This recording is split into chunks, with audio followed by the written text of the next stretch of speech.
Okay, 3, 2, 1. I'll tell you what, this Guinness can with the thing in it, what a modern marvel.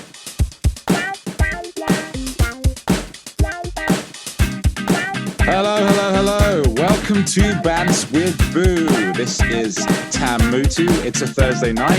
It's late. It's late on a Thursday night. I am once again joined, I won't tell you how late, it's 11:30 late. That's how late it is. I'm once again joined by my good friend, Mr. Ricky Rojas. Hello, everyone. How are we doing? It's actually not quite 11:30. It's actually 11:25. I like to be precise. Oh, my God. And, with my timings, so right. 11:25. 11:25 it is. Okay, yeah. Fine. How you doing? Good day? Yeah, I'm good. You know, if you hear a bit of sound in the background, it's actually pissing down with rain outside, and it's really smashing my windows. So it's actually quite pretty, but not ideal when you're doing a podcast. You know what I'm saying? No, probably not. No. I'm sensing something else with us. Can you sense that? Yeah, it's us two, and we've got another guy with us. This dude. Yes. Say hi. Say hi. Hey, Say hello. Hello, everyone. You know what? You guys just said some of the most British things in the first 2 minutes of the podcast, and I love it so much. 11:30, pissing down rain, and it just makes me so happy. I've been listening to your podcast. I'm such a fan. Obviously, I'm a fan of both of your work. Who are you? Who are you, dude? Like, who are you? It's me. It's me. Double A Ron. It's me. It's Aaron Tveit. It's Aaron Tveit. Oh my God! We got a celebrity with us. Sandy. What is it? The fourth episode? I've been getting a little. I've been worried you're not going to ask me to be on. It's Aaron Tveit, the number one fan of the podcast. Oh my God! Yeah, I'm so excited. Yes. I'm so excited. Yes. So, for those of you who have been on the moon, it's a pretty good idea for Aaron just to give a brief description of himself. You know, what he looks like, how handsome he is, how beautiful his hair is, and you know what he does. Brief description of myself. Yeah. Oh my God! It's for the visual. What do I do? I don't know. How tall are you? Size of your pants, you know, kind of things like that, you know. I'm 6 feet tall. I wear 32 pants. I have 10 and a half shoes. That's how we go. I have a lot of hair at the moment. Hopefully it's coming off soon. But what are you going to do? Very beautiful. So this guy obviously has graced the West End. He's graced Broadway. He's a recent Tony Award winner. Yeah, how about that? Jesus, how did that happen? He's been on several TV shows. I can't name them all because there's too many. Blah, blah, blah, blah, blah. Movie, and he was also in Grease Live. Grease Live! And most importantly, I'm a good mate of both. I'd like to consider myself a good mate of both of you. So most importantly, I love you both, and I'm thrilled to be here. Yeah. Well, thank you for coming on. This is amazing. Thanks for having me. So episode 4, tonight we're going to talk all things social media. Oh boy. Now, so I'm just going to get started. I'm going to shoot you out to Aaron. Do you remember your first sort of social media experience and what platform it was or what it was? Or can you remember way back when it first came out? I do. Yeah, actually, I was on tour. My first job, I left school to do the national tour of Rent, and I was on tour. But I still, even when I left to do that show, I had all plans to go back. So I still had like my Ithaca College email address, and that was like 2004. And so if we remember back and think about our social network movie, basically Facebook started at Harvard, right, in like 2003, 2004, and then very quickly branched out. And as long as you were a college student at the time, you could join the Facebook for your college. So I was you had one? I was right in the thick, right when Facebook started. And even though I was on tour, I joined Facebook for Ithaca College. That's insane. Are you Mark Zuckerberg? Are you sure you're not Mark Zuckerberg? Are you sure? We haven't got Mark Zuckerberg. I'm serious. What are you talking? It's too pretty to be Mark Zuckerberg. It's interesting because I have actually written down some notes here of like what was first created. So back in 2004, the first sort of platform, there were two actually. 2002 is the first one. Was the business one. LinkedIn was the first sort of. I never had that. Which is more for business oriented. And then came 2004. I know 2003, the Facebook thing was just sort of taken off the ground, but it was MySpace back in 2004, which was kind of like the first sort of thing to really get going. MySpace was banging. Yeah. It was banging, mate. And then, Ricky, I expect you had a really good MySpace. Yeah. Is that a guess? I had a kick-ass MySpace account. I was in the West End doing a show. Was it like a picture of you and your guitar? And it was a picture of me and my guitar singing? in a check shirt. I didn't even know you then, and I feel like I knew you. And you know what? I bet you I've still... And a big thong. Yeah. Hey, if you got it, flaunt it. That's what I say. But hey, you know what? I did a bit of digging on MySpace, and I still have my MySpace account open. It's still going. So you can look at your MySpace page, and it's still there. Well, we'll get onto that because once you open these accounts, they never go away. We can get into that later because that's kind of like a bad smell. And then 2005 came YouTube, and then in 2006, officially, Facebook and Twitter, however you want to say it, were fully launched. Yeah, fully launched. Twitter was a big one. Yeah. When was Twitter launched? 2001? 2006. Right. Yeah. I was a big fan of Twitter, I have to say. I never got into Facebook. I have it now, but like Twitter for me was like when I first sort of thought, oh, this is kind of cool. Reading people's thoughts, chatting around. I liked Facebook at the beginning because it was, so I went, after being on tour for a year, I went back to school for a semester, and it was great because it was just, I went to at the time it was like a 5,000 to 6,000 person school. It was quite a small college. So it was a really good way. You felt like you knew everyone at the college, but that really made it really small. So that was really nice. And then I left school again, went on tour, still had Facebook that year I was on tour. And then actually very quickly, so now we're cutting to 2006, I did a year in the Hairspray tour, and then I came to New York. And when I got to New York, that's I think when it expanded, where you could be on Facebook like in the cities, right? So like everyone in New York City had a Facebook. And then all of a sudden I thought it was weird because I was all of a sudden Facebook friends with like casting directors and directors.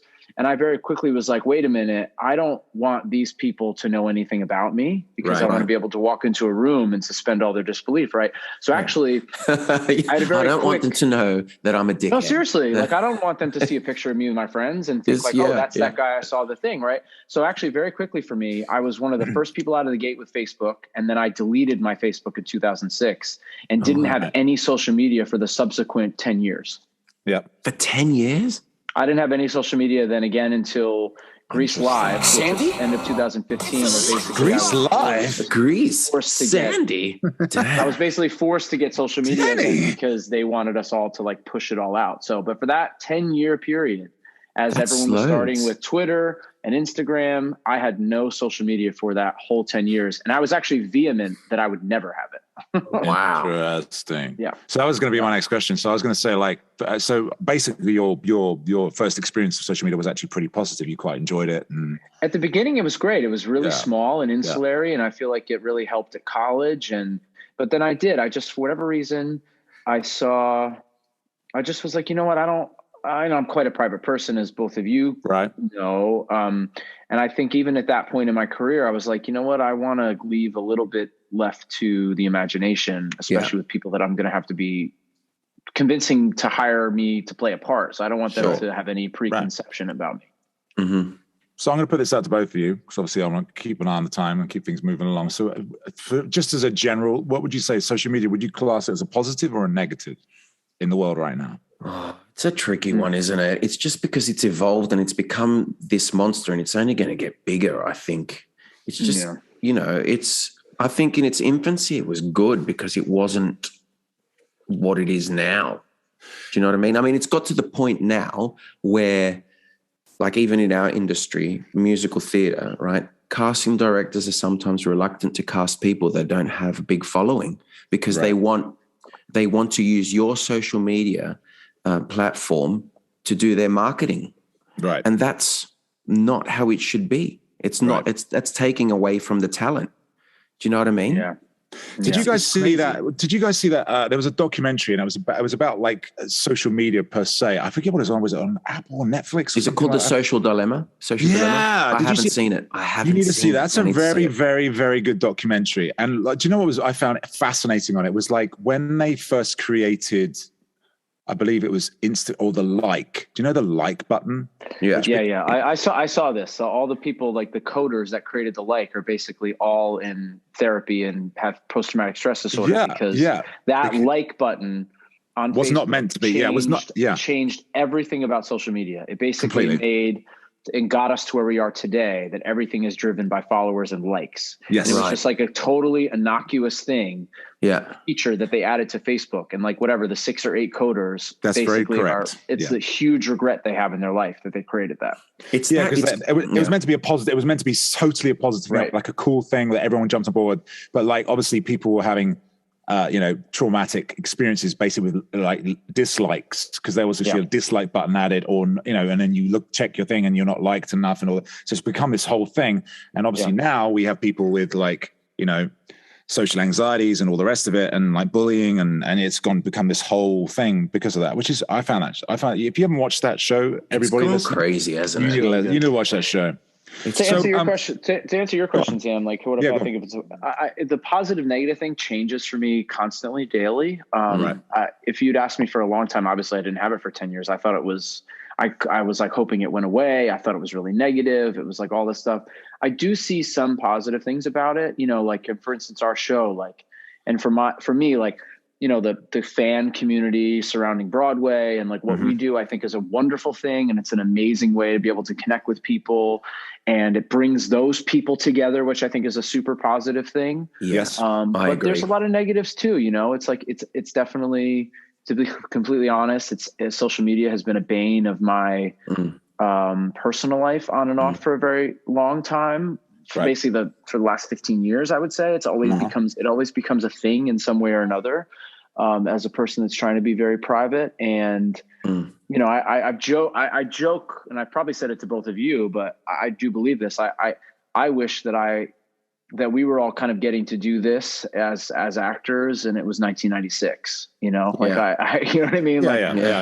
Okay. So I have a back and forth, and I try to now use it for, having fun. And obviously like Ricky's lives are amazing. That whole crazy. Thing has been a great thing, but overall I kind of wish it would disappear. I was going to say that like I'm not one for like, some people are really good at self-promoting on social media. Like they're so good at it, and they do these it makes my skin crawl to think about me doing it. But like the Ricky live stuff that came out of like, because I warm up normally in the theater, right? And I thought, maybe some people might want to watch. I might as well stick it on while I warm up, right? And then it's snowballed, and I get so many messages like every week saying, "Oh my God, thank you so much for doing this." Instagram Live. It brings me so much joy. I was having a really down day, and you really turned my day around. And like that, really, I love that. I think the way you go about that is like the best of it. You know what I mean? Yeah. What you've done and what you've kind of created, and what we all kind of drop in and out of, hopefully hilariously, I think is the best of what you're trying to get from social media. Yeah, I think it's because it doesn't take itself too serious, and it's not done for any other reason than just to, like, it's a spyglass into what happens in our dressing room, because it literally is. It's like stupidity. And the fact that none of it's forced, because we all do that anyway. Without the thing. Yeah. We'd be doing it anyway. So do you think that the positives outweigh the negatives on social media, or do you think the negatives are slowly overweighing the positives? What do you think, Ricky? Or Aaron, go for it. Either of you. Doesn't. I said this to Ricky during the show because I knew we were going to talk about this today. And I wanted to put this to you both, actually, because you both are a couple years older than me. But what are you talking about? All right, mate. All right, let's just calm down. All right. Let's not get silly. Let's not show off on the show. All right. Look at this one. Hey, he comes swanning in here. Sandy! This car could be Danny. Systematic. Automatic. What I mean to say Hydromatic. Hydromatic. Ultramatic. We're the last generation of people that were fully formed, social, interactive human beings without cell phones and without dependency on the internet. Yeah, and I think like that's a really fascinating thing, right? Because I didn't get my first cell phone that was mine until my junior year of college.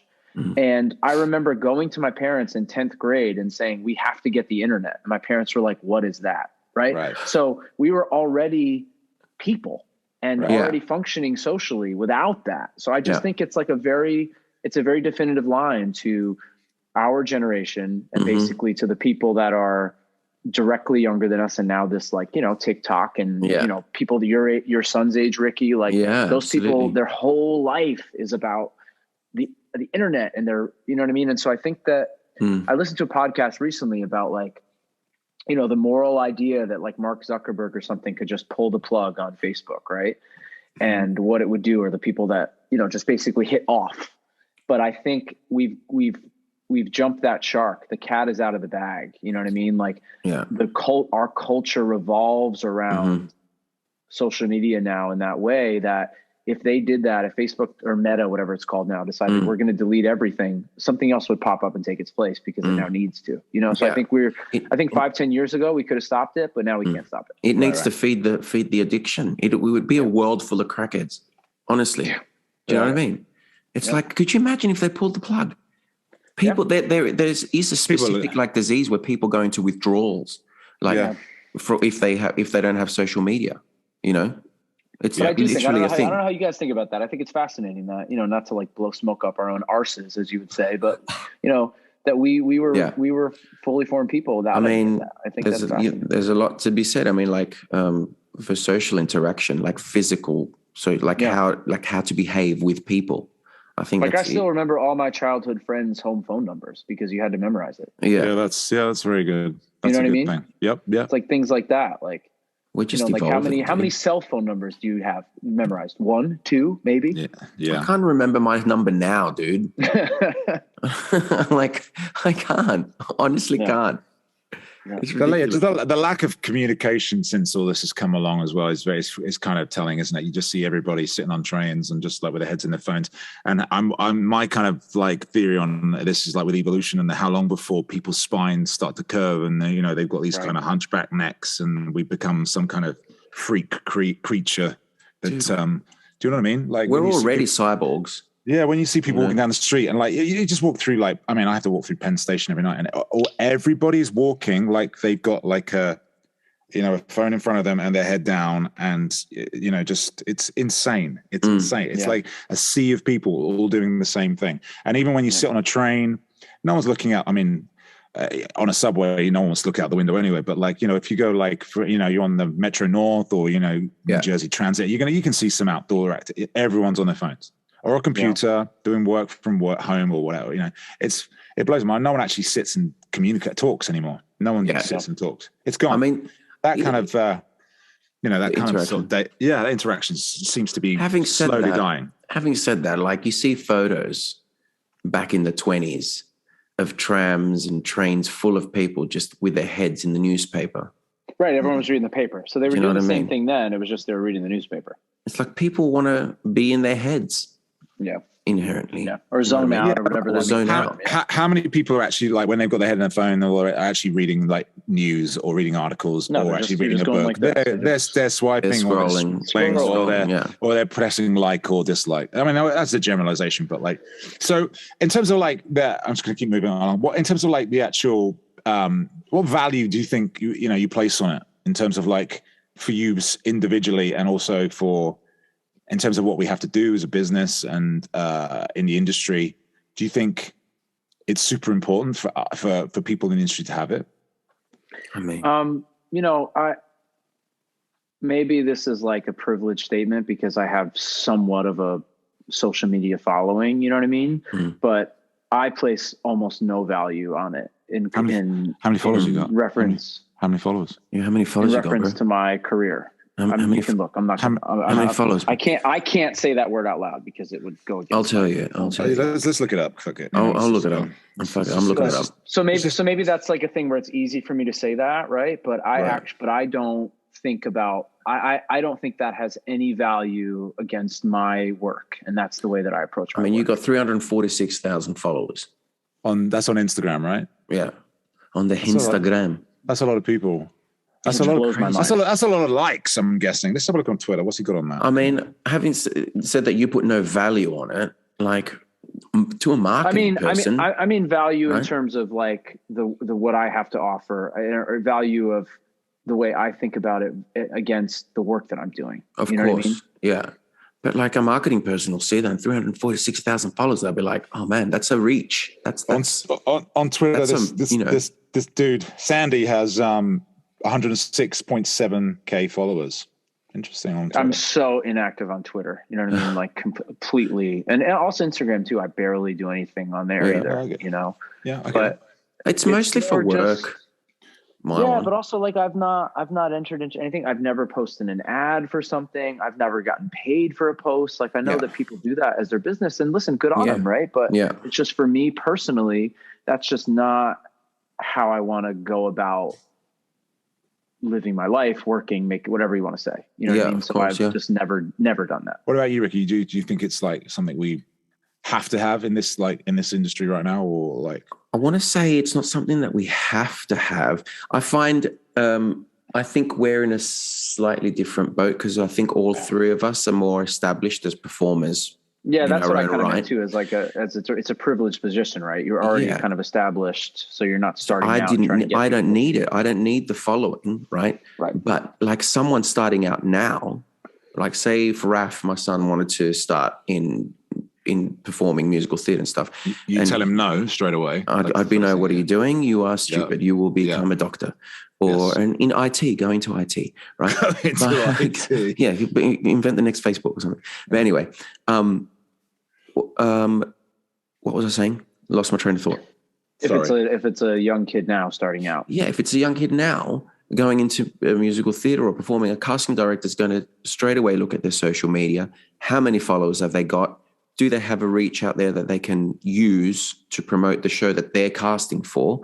You know, and then it could be that he's up against someone that's just as talented or not as talented, but they've got more followers and they're going to get the job.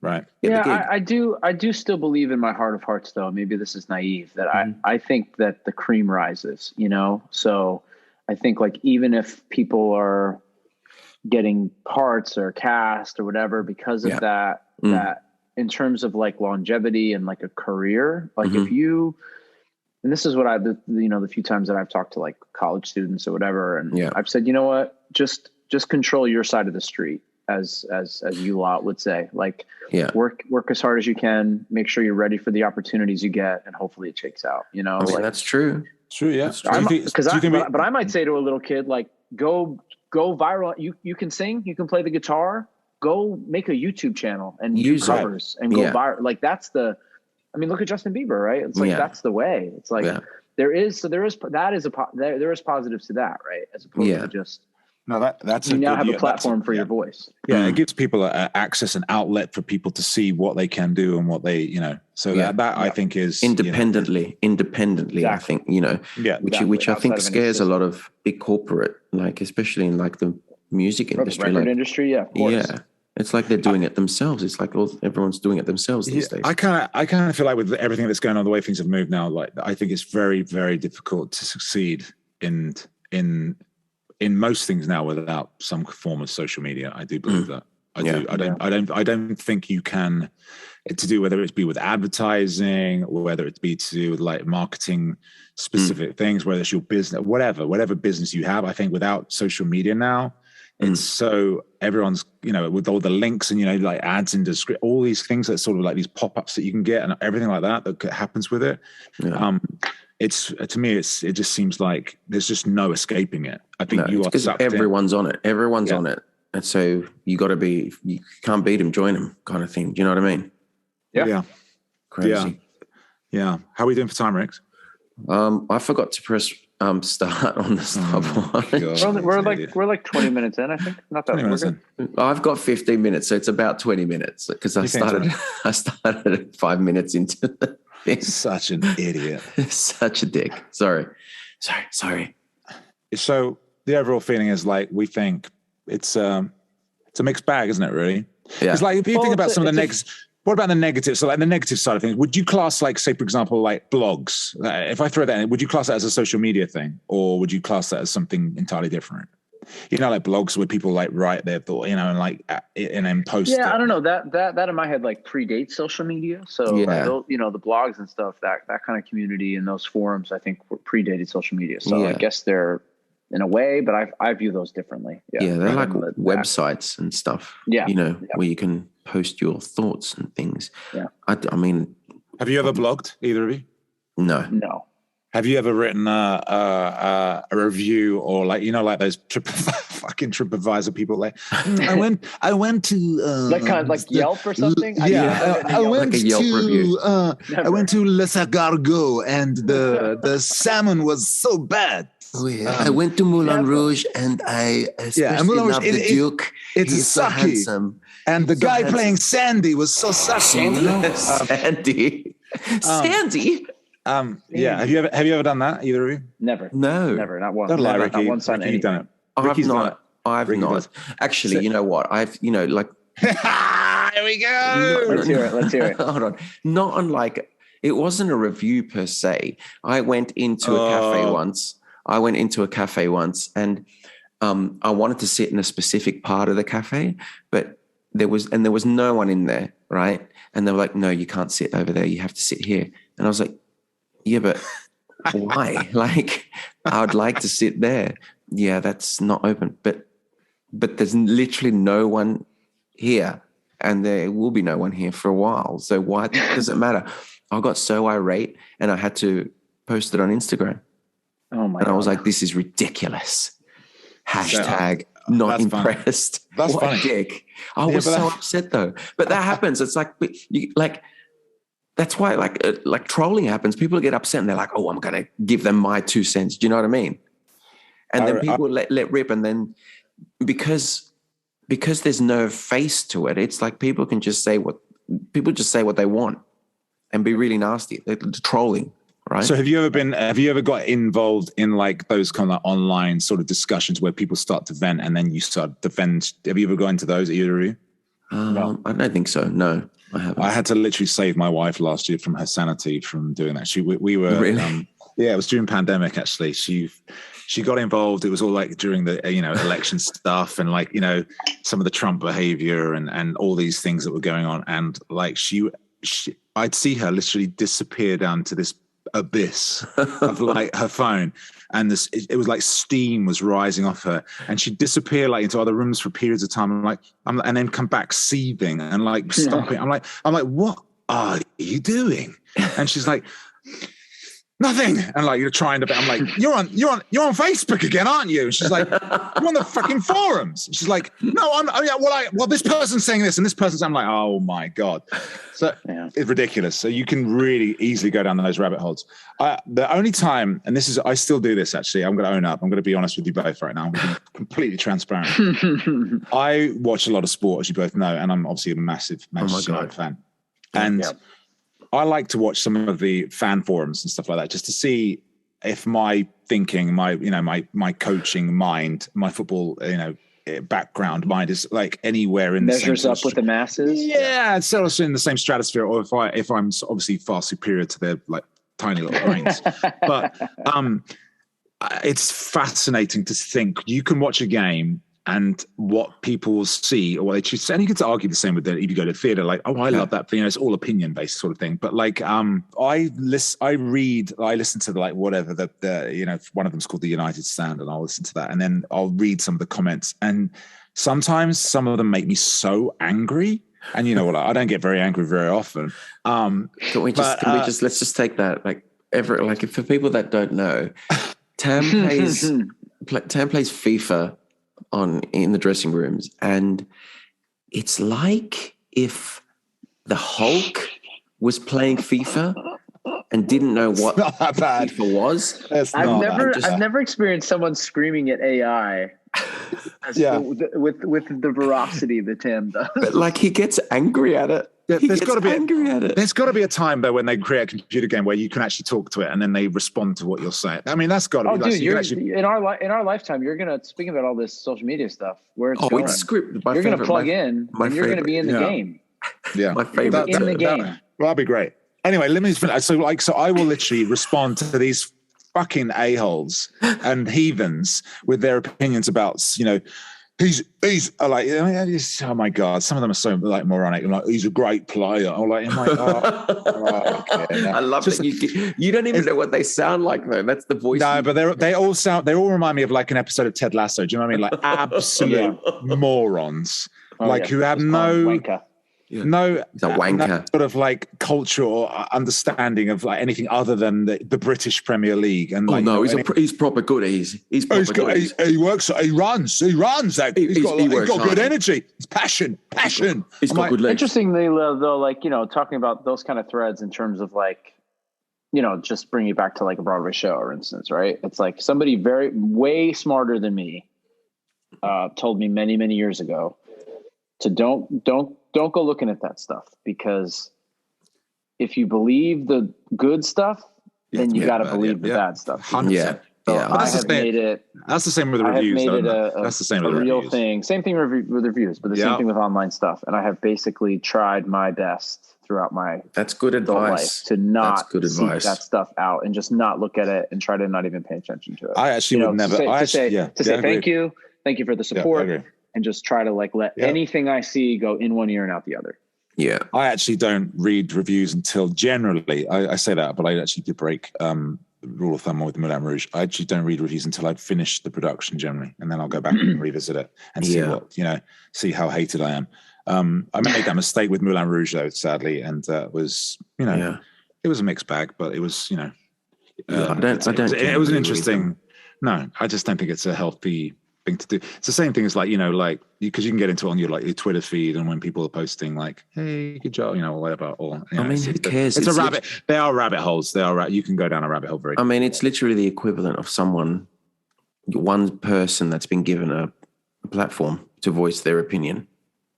Just one person. So if the audience is having a good time and laughing and it's packing out, something's got to be right. Right. Yeah, true. Seeing as we're getting to that Hulk sort of phase, I think it's probably a good time for me to get down to Boo's Breakdown. Let's break it down, Boo. And now it's time for Boo's Breakdown.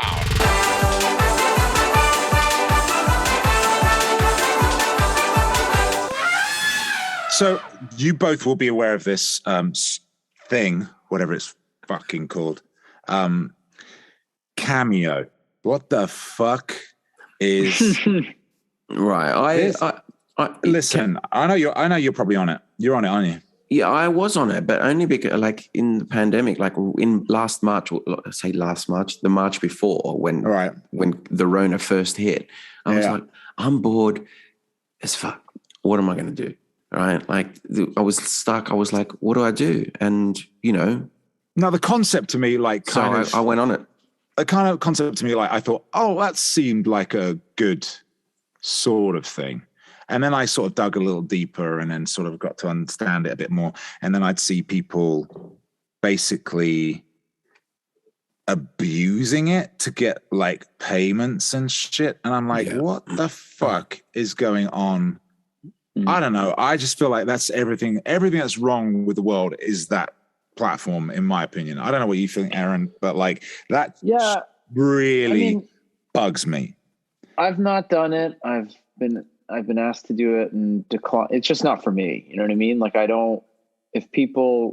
think the positives with that again are that you have access, people have access to people that they admire and they can get birthday messages or get whatever. Right. Yeah. So that's all good. And listen, if people, if you like talking about the pandemic, right? Times are tough and there's, not work. So if you need to, I get that. I get to support your income, I understand. But just for me personally, I am not interested in that. And the only way I would ever enter into something like that, and I've seen it pop up a couple of times. Like I think they do it during the St. Jude, which is a charity that I'm very supportive of. Yeah. They do like certain ones where all the money would go to charity, or something. You know what I mean? Like that. I think that's the only way I would ever enter into that would be like for a special thing that all went to charity, I get that. Make sure the cameo wouldn't get any either. Like I'd want it all to go to charity. Right. I get with that. And if you're feeling that way inclined, you want to do good deeds. I mean, go and sing at a hospice or, go to a kid's hospital. Yeah. You know what I mean? Like to me, there's something very unauthentic about it. And I know that maybe the original concept was like, hey, give a shout out birthday message to somebody, but it very quickly became this. It's evolved. Yeah. This thing, which was kind of gross to me. And I'm sure that's probably not how they wanted it to begin with, but like that's why I feel my booze breakdown this week is just, that thing needs to. I mean, it can go even further. Yeah. Ricky. What? Time for Ricky's Rex, mate. Ricky's Rex. Let's hear it. Come on. All right, Ricky's Rex. This is going to be a funny. It's going to sound a funny one, but I think it's a very important one. Strategic peeing. Like, how do we feel about it? Like, obviously, strategic what? Strategic peeing. Peeing? Yeah. As in peeing. Yeah, peeing. As in like, okay. Yeah. Like, I was thinking about it today. It's like. It's a dilemma. It's always a dilemma. Like before the show, when you take like an insurance pee because you don't really have to pee, but you might you might be able to pee for an hour. Exactly. That's exactly what it is. It's like, do you risk insurance pee? What are you talking about, you two? Yeah, you just you take a pee and you might only have to half go, but you're like going out. That's exactly strategic peeing. You're like, do you go now and then not go till after the show or what? Or I do that in the show. I have like specific points in the show where I use the bathroom, and most of them are insurance pees. Yeah, it's like you don't need to pee, but you strategic pee. It's like, why wait to go when right now? Do you know what I mean? It's kind of like it's kind of like filling up the car. It's like in reverse because you're filling in the car, like filling it up. It's like when it runs down with petrol. It's like you're topping off your petrol. Well, hang on a second. So, hang on a minute. Fucking hell. So are there times when you two are just like literally stood over a bowl and holding, your man parts and just waiting for something to happen? Yeah. Sometimes it doesn't even come, dude. Sometimes you just wait there. So you're just sat there, or not sat there, but stood there. Waiting for Godot, basically. Yeah, sometimes you're like, I'm going to see. I'm just going to waiting for Godot, so stagey, boo. See?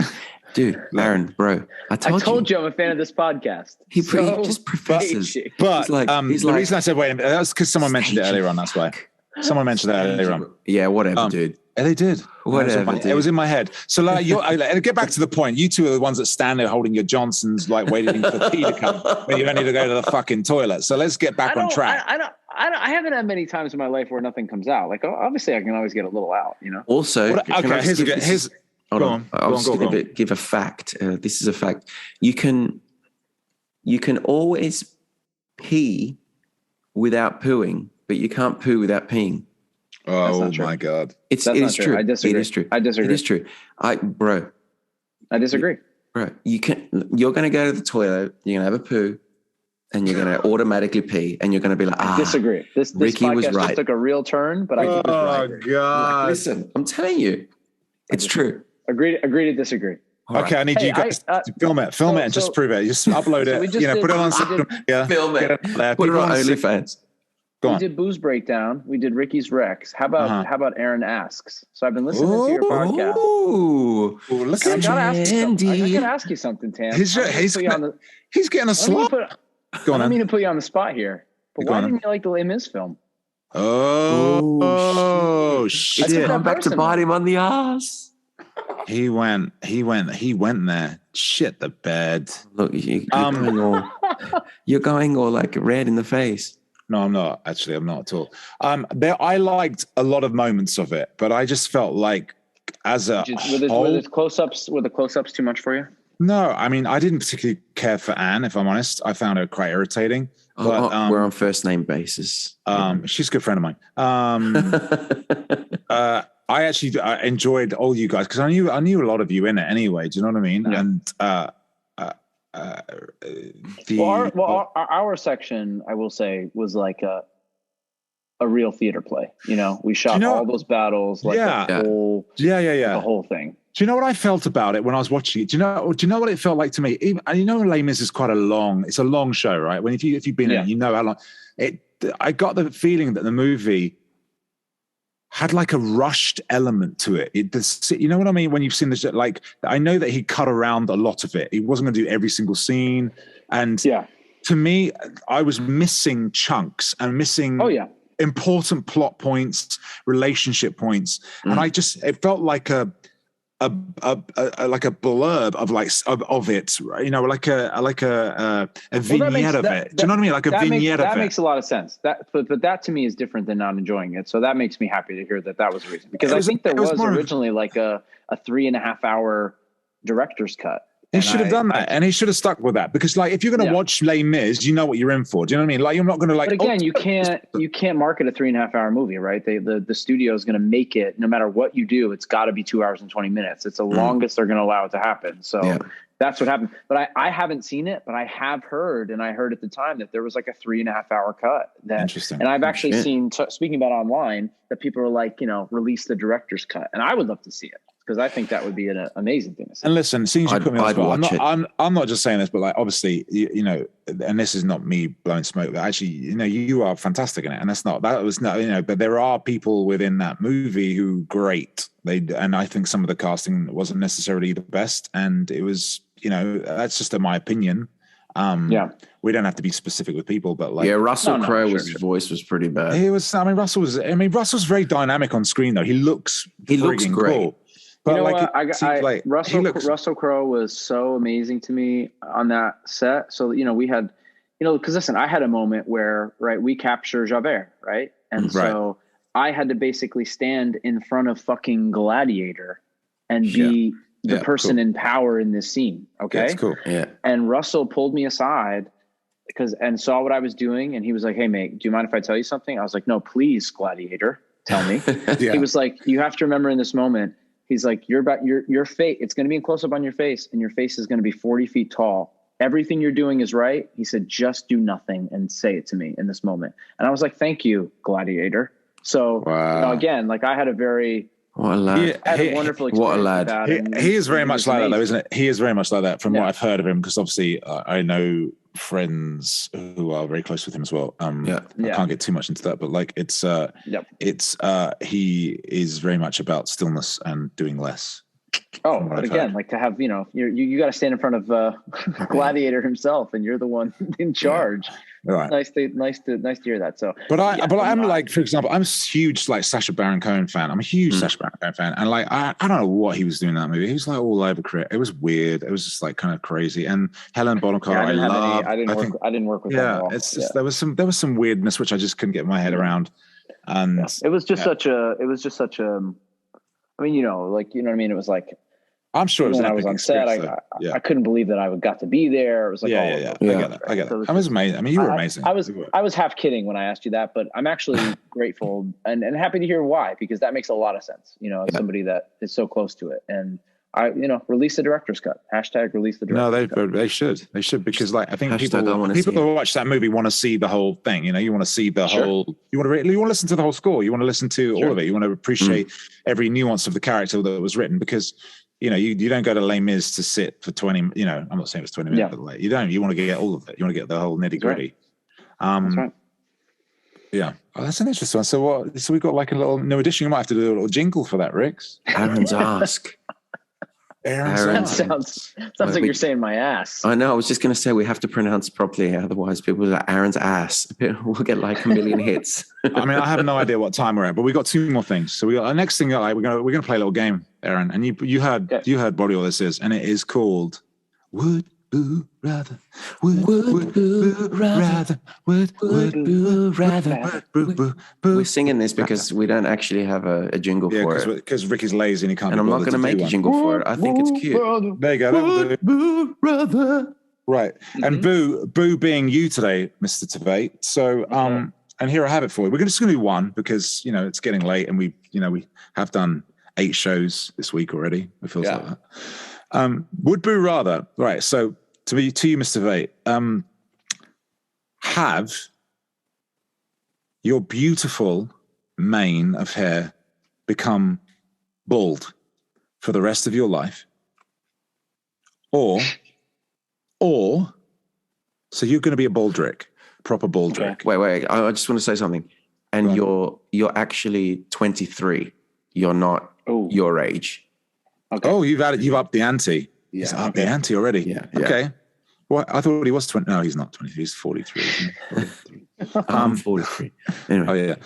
Or, as this is a social media podcast this week, have your entire search and scroll history on Instagram be public to everybody. For the entire search and scroll for your whole. It's like what you've looked at. It's all you've documented. At, who you've double tapped, everything. It's all there for everybody to see. Or be a baldrick. If you remember on Instagram a few years ago, there was a feature where you could click a thing and basically anyone you followed, you could see all of their activity. Do you remember this? Wow. Yes, I do remember that. That was essentially a thing. Really?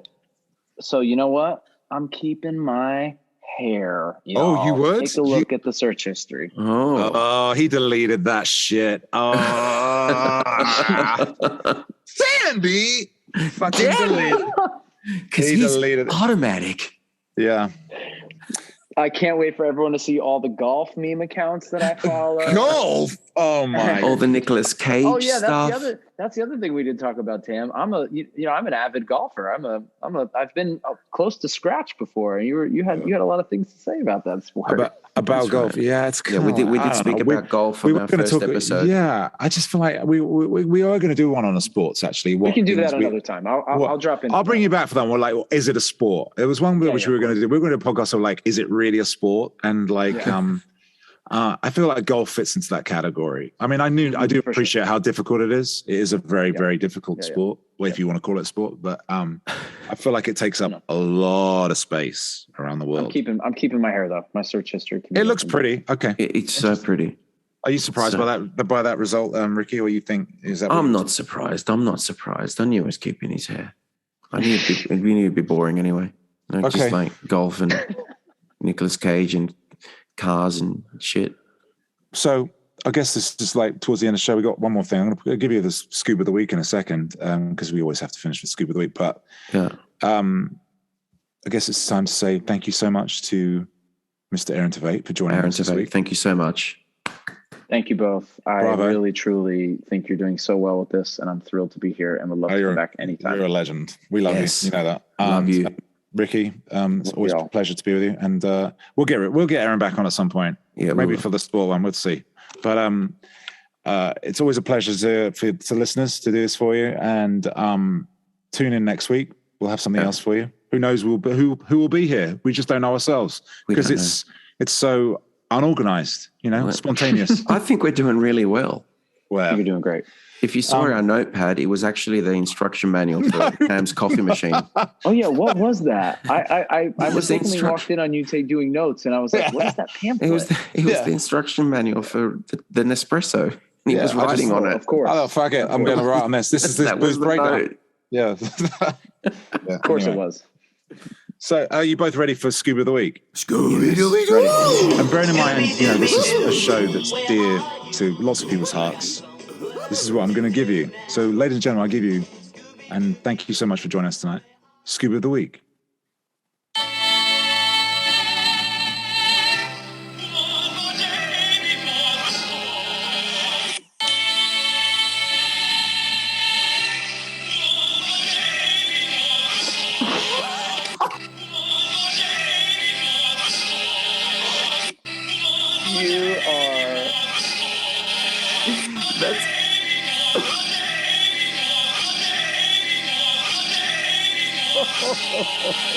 Oh my God. And there we have it. Scoob of the Week. Congratulations. I won't say who it is. I know who it is. But, who was it? You got to say. I actually know who that is too. And let's not say it, but it's no one on this podcast right now.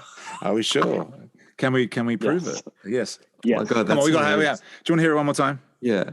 Let's hear it one more time. Come on. We got to give this person their fair dues. I love the fact you know who it is.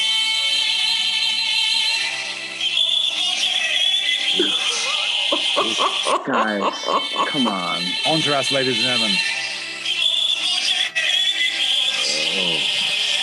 Sometimes people have bad days. Sometimes great singers have bad days. Hey. This is a particularly bad day. Yeah, and we revel in it. Oh no. Do you know why I find it so funny? Because it's happened to me so many times that it's just I find it funny. It's hilarious.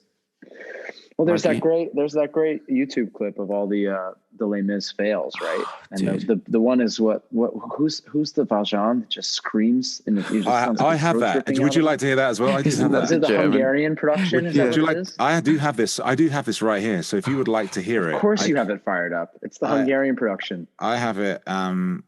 I like the Mexican one. It's so flat. Yeah, it's amazing. I have both. Which one would you like? So you tell me what you'd like to hear, people, and I can give it to you. Do the Hungarian one. You want to hear is it the Vienna one or is it the Hungarian one? I think it's Hold Hungarian. on a sec. This might be a good time for you guys to talk about that story that I told you on the barricade when I was in Les Mis, and when Tveit basically decided to let them come if they dare. We'll be and he literally, this guy who I love, he's a legend. He went, let them come if they dare. He was playing Tveit on the top of the barricade. Everyone's staring at him. It's a rallying moment. Let them come if they dare. We'll be there. And yodeled, stopped, pointed at his throat, went, ooh.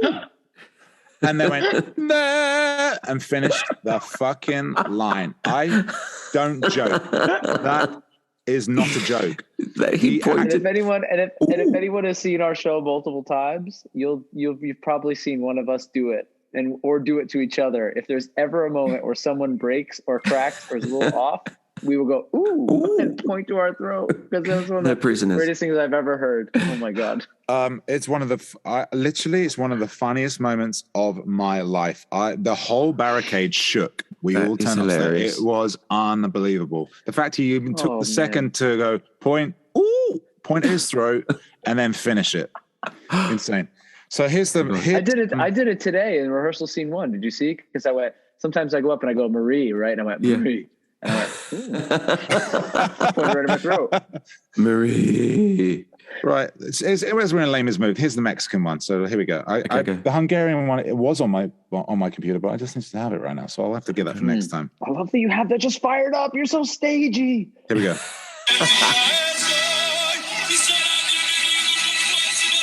This is a brutal one. It's not really a crack though.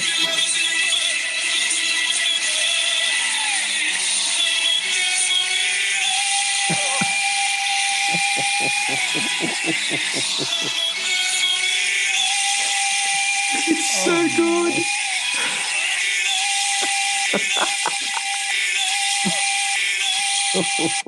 It's just because my god, he just doesn't ever get there.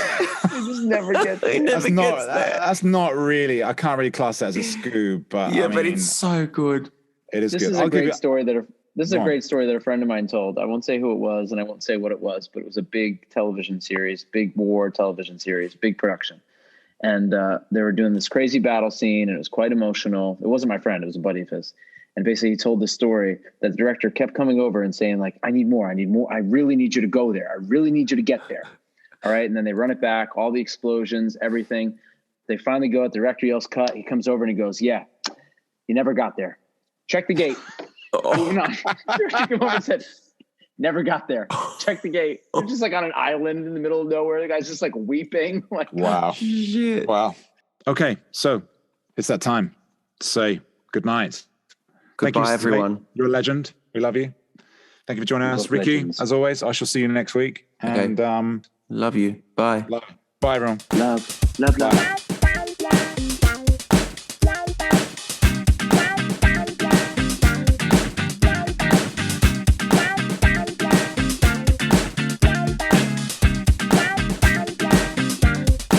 Okay, we're done. Hey, that was fun. Let's stop recording.